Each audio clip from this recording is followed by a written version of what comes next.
I would probably pick Vertigo as the worst one. Oh my god, when we played Vertigo, I was playing A on both T and CT.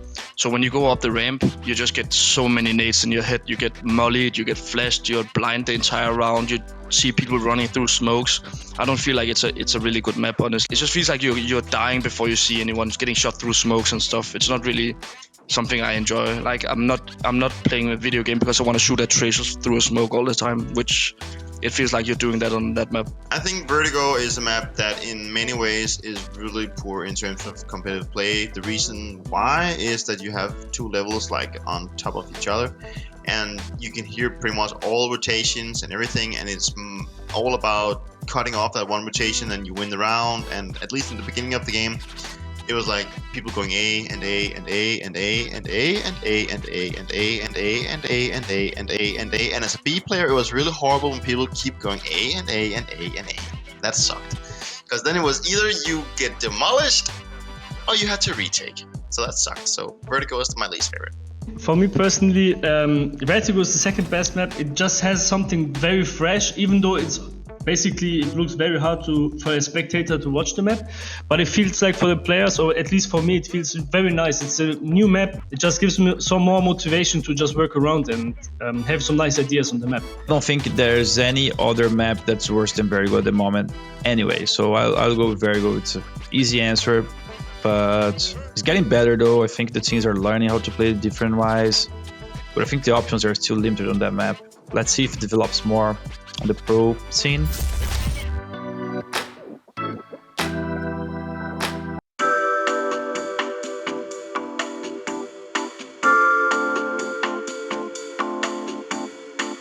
The worst map in the map pool is definitely Train. It's a hard map to play. It's hard to spectate as a viewer, so it's not a nice map, I would say. It simply has to be Train for me. Like I really don't enjoy playing the map right now. So the next one in line, Train, is coming up, and I think Train is actually it's getting better now. Now we're going into the maps that I think are actually pretty okay designed in terms of how the layout of the map is and the possibilities of counter-terrorists and as a terrorist. Like it's quite even, and I like the tactical ideas you can have in the map. You can make a lot of fakes, you can make a lot of cool decisions. So I think Train is a viable map, but when it comes to like personal preference, it's one of the maps that I would prefer not to play all the time, but it's okay once in a while.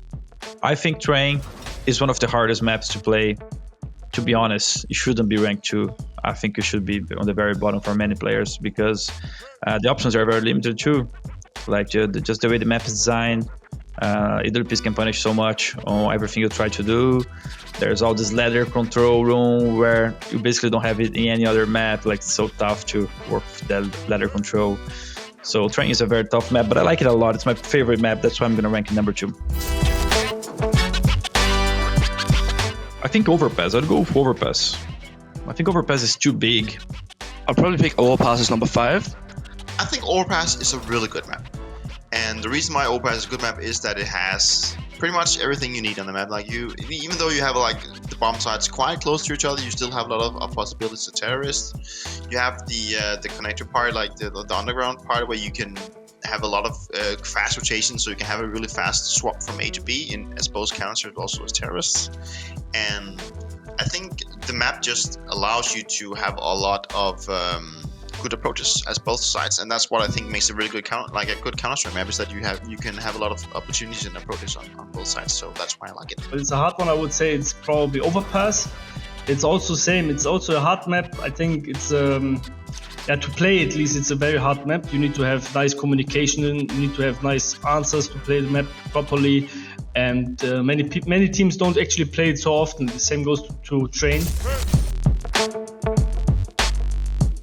So the next one in the line is going to be Mirage, and sure, we haven't played Mirage in a long time in Astralis, but I think Mirage in general is just a super boring map, and that's what I have to say about it. I don't like it too much. So everyone is getting tired of Mirage because it's the new Dust 2, in my opinion. Everyone is playing it.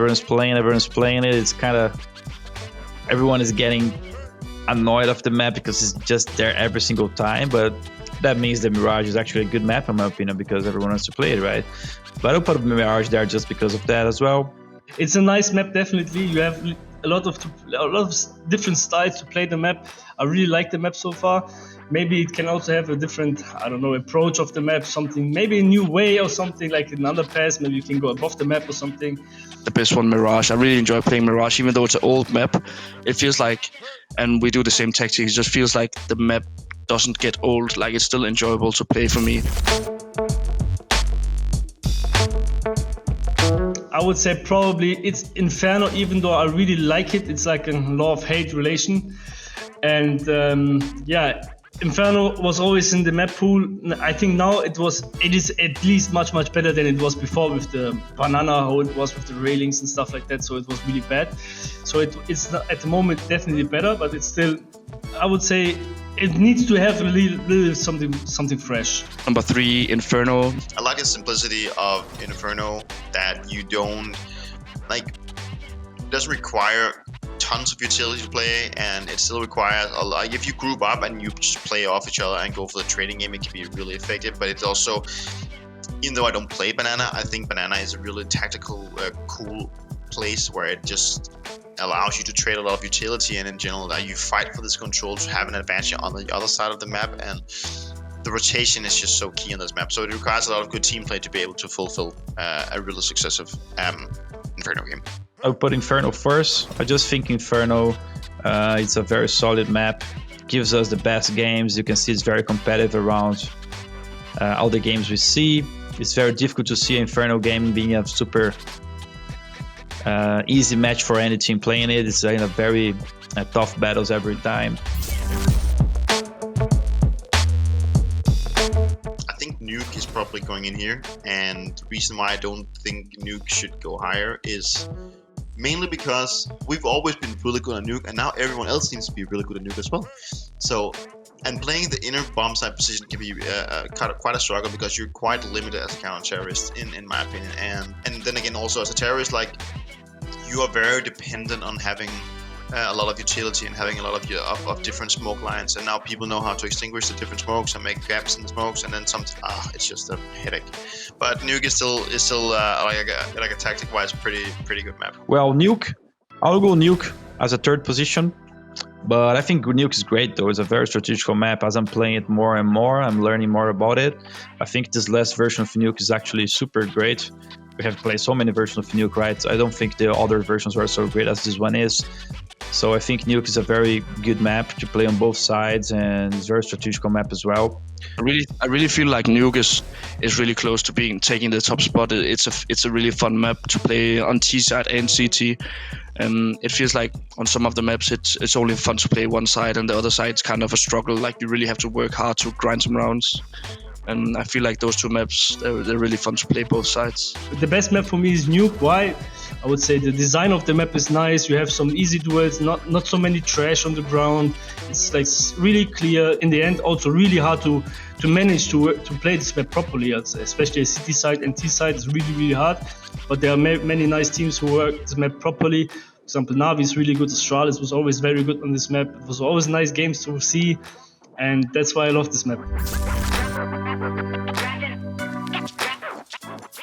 I'll go for Dust 2. Dust 2, the options are pretty limited as well, even though we had this new rebranding Dust 2 coming up in the last few years. I think the map itself didn't change much, and the strategies are very well known by every single pro player. Like, there isn't much new stuff you can come up with in Dust 2. And number 4, Dust 2.